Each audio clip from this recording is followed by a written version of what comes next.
ഇവിടെ ആരുമില്ലേ?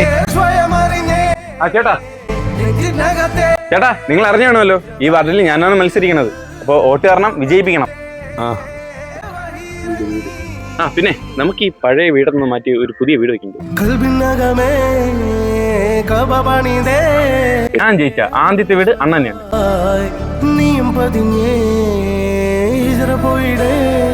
മറ്റേ വീട് കിട്ടാത്ത ഇതാ വരണം.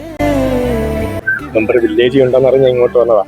ഒരുപാട് തവണ വിളിച്ചു, ഫോൺ എടുത്തില്ല. അത് എനിക്കൊരു മീറ്റിംഗ് ഉണ്ടായിരുന്നു. വീടിന്റെ ലിസ്റ്റില് എന്റെ പേര് വന്നില്ല മെമ്പറെ. ചേട്ടൻ വിഷമിക്കണ്ട, അടുത്ത ലിസ്റ്റിൽ തീർച്ചയായിട്ടും പേര് വരും. അപേക്ഷിക്കട്ടെ. അവന്റെ ഒരു അപേക്ഷ പപ്പാ, ഇത്തവണ നമുക്ക് പുതിയ വീട് കിട്ടുമോ? കിട്ടും മക്കളെ, ഇത്തവണ നമുക്ക് പുതിയ വീട് കിട്ടും.